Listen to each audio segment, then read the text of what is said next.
Former TNT champion Miro hasn't been featured on AEW television lately, and there hasn't been any reason provided for his absence by Tony Khan or AEW. He was randomly thrown into a 6-man tag match at the now infamous All Out pay-per-view on September 4th. Miro teamed up with Darby Allin and Sting to defeat the House of Black at the pay-per-view. A fan on Twitter put together some highlights of the Redeemer and an All Elite Wrestling, and Miro responded with, "Remember that guy?"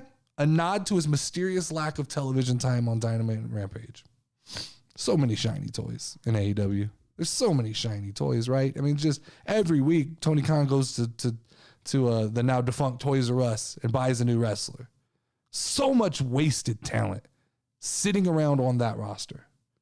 So many wrestlers appearing on Dynamite and Rampage that have zero marketability.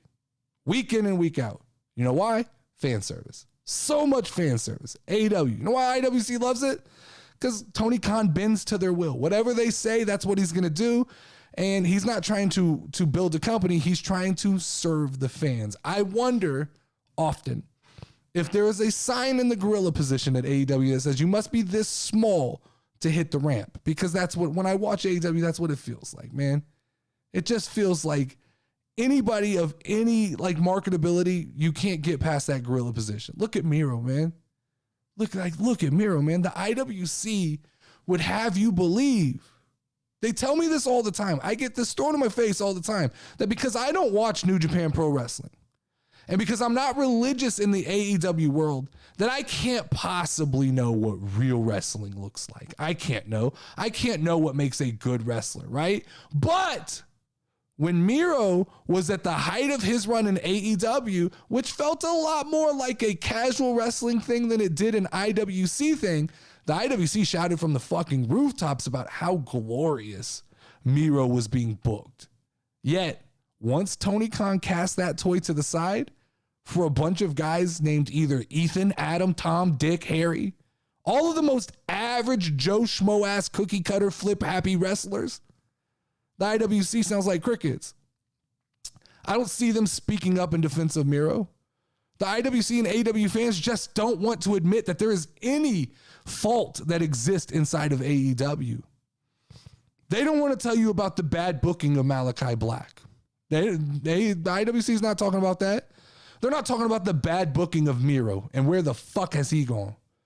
They're not telling you about the bad booking of Bryan Danielson and how at this point in time, it's a travesty that he hasn't been AEW world champion. That guy was the biggest professional wrestler in the world less than 10 years ago.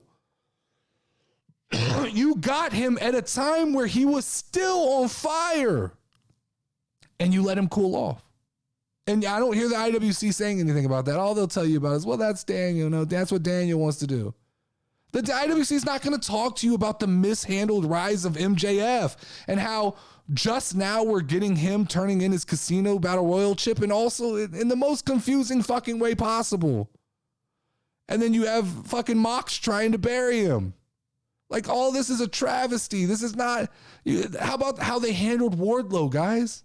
You guys just can't speak up and admit that all of those were problems. Here we go. This is, you guys get mad that I talk this way about AEW, but it has to be said, and I have to revisit things that I said in the past, because here we are 1 year removed from when I made a comment that fucking the IWC tried to take my head off, but it's more apparent now than ever. It is more apparent now than ever to me as a casual wrestling fan, someone who believes they watch it objectively, that the WWE is the UFC of professional wrestling, that the WWE is the NFL of pro wrestling, that the WWE is the NBA of pro wrestling. It is the top of the mountain. AEW is Bellator. Maybe the big three in basketball, where guys go to finish off their careers and hardcore fans of those guys get to go cheer them on one more time. And they're not playing basketball. They're just showing off, right? And I was generous months ago when I said that I thought AEW was like the USFL. I was generous because when I look at it, to me now, it's actually more like the AEW is the FCF. And the FCF is that weird football league where the fans call all the plays on Twitch. And guys who need another shot of like internet celebrity adrenaline, that's where they go, right? The fans are calling all the shots in AEW.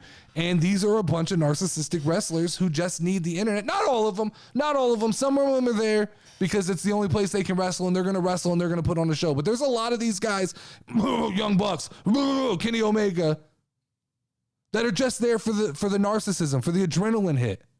That's what they need, the internet. They need the IWC to fuel them. I want to like AEW, guys. I really do. I want to like it. I try to watch it.